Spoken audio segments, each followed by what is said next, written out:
Premier titre dans cette édition, la problématique liée à l'aluminium, un matériau qui serait responsable de nombreux problèmes de santé comme la maladie de Crohn ou encore la maladie d'Alzheimer. Pour la première fois, le Kiel Meeting, organisé par une université britannique, vient de se dérouler en France et plus particulièrement à Lille, à l'université de droit et santé. Pendant 4 jours, des chercheurs du monde entier se sont réunis autour du thème de l'aluminium. L'objectif, mieux cerner les effets de ce matériau dans le corps humain, tels que les différentes voies de contamination, la façon dont il est stocké ou comment s'effectue son élimination. Autant de questionnements pour des réponses indispensables, car l'aluminium fait aujourd'hui partie de notre quotidien. Il est présent notamment dans l'eau, les plats préparés ou encore les produits cosmétiques. Alors, comment limiter les effets de l'aluminium? Quelques recommandations avec le professeur Desremaux au micro de notre journaliste Idil Gunaï. Il y a des moyens simples pour diminuer notre consommation domestique d'aluminium. Premièrement, c'est d'éviter tous les emballages qui contiennent de l'aluminium, aussi bien pour l'alimentation que pour la boisson. Deuxièmement, c'est d'éviter des déodorants ou des produits cosmétiques qui ne sont pas indispensables et qui contiennent de l'aluminium. Troisièmement, c'est d'utiliser des eaux de boisson qui contiennent de la silice et qui permettent d'avoir une meilleure élimination de l'aluminium lorsque l'aluminium est rentré dans le corps humain. La silice, c'est quelque chose qui est présent notamment classiquement et naturellement dans l'eau de boisson. Il y a des eaux de boisson qui contiennent plus ou moins de silice et cette silice va pouvoir s'associer à l'aluminium et permettre une élimination plus rapide. On passe à une actualité qui, elle aussi, pose des questions. On parle de la présence de drones de plus en plus importante. Cet objet parfaitement identifiable, mais dont l'utilisation peut se faire à des fins dangereuses, est de plus en plus nombreuse sur le territoire français et dans le Grand Lille.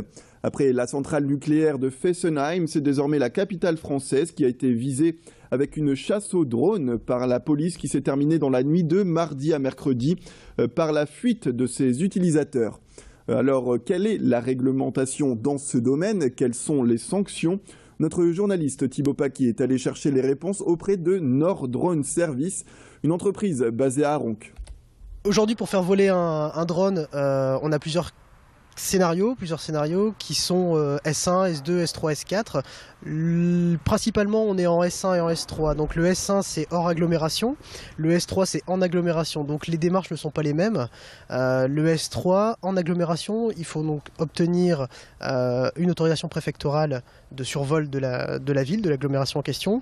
Il faut bien entendu avoir une assurance spécifique et les brevets adaptés, qui sont au minimum brevets théoriques QLM imposés donc par la Direction générale de l'aviation civile. Place à l'actualité sortie et en cette période de vacances scolaires, les températures printanières approchent. L'occasion de mettre les petits dehors et de profiter de la réouverture saisonnière du parc Les Poussins à Lille. Un complexe familial dédié aux enfants de 1 à 12 ans. Et le concept est de permettre aux familles de laisser les enfants profiter des attractions et de se faire plaisir au stand de friandises, sans oublier d'aller par la suite se promener à la Citadelle ou encore au zoo situé juste à côté. Une 50aine de salariés sont présents pour encadrer les enfants qui peuvent bénéficier de ces manèges en échange de jetons achetés pour environ 2 €. On écoute tout de suite le témoignage d'un des intervenants du parc, ravi de voir le soleil arriver avec les enfants. Il était au micro de notre journaliste Rémi Pem. Donc au-delà du parc de jeux des beaux manèges de Lille, on organise aussi des événements de ball swing. On organise des ball swing, on organise les fêtes d'Halloween, des week-ends solidaires. Donc c'est-à-dire qu'on accueille les enfants qui n'ont pas la chance de partir en vacances pour les accueillir sur les manèges tout un week-end. Le seul parc de manèges de la ville, de la métropole, qui est en accès libre. Et donc on a des gens qui viennent juste passer un moment, qui viennent manger une gaufre, juste boire un café, pas forcément monter sur les manèges en fait. Place à notre zoom sur la ville de Seclin, en direction la maternité, une structure qui fait ses preuves et davantage depuis 2013. Une année où l'Agence régionale de santé a informé le centre hospitalier de Seclin que sa maternité était désormais de niveau 2A. Alors concrètement, avec le niveau 1, la maternité était censée accueillir uniquement les grossesses sans risque. Avec le niveau 2A, les prématurés de plus de 33 semaines, les bébés de faible poids ou souffrant de pathologies sans grande détresse respiratoire peuvent être soignés sur place, dans l'une des 2 chambres mère-enfant ou dans l'un des 4 box prévus au service néonat. Un service qui fait aussi preuve d'écoute, comme nous l'indique une des responsables du service, au micro de notre journaliste Idil Gunay. L'année dernière, en 2014, nous avons fait 2087 naissances. La maternité se porte bien. Nous avons de plus en plus de mamans qui viennent nous voir.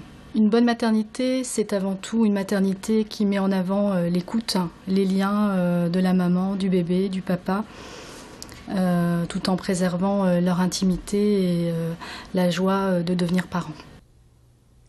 C'est la fin de cette édition. Merci à tous de nous avoir suivis. Le nouveau Flash Info dans quelques minutes. Mais en attendant, place à la météo, suivi de l'infotrafic en temps réel.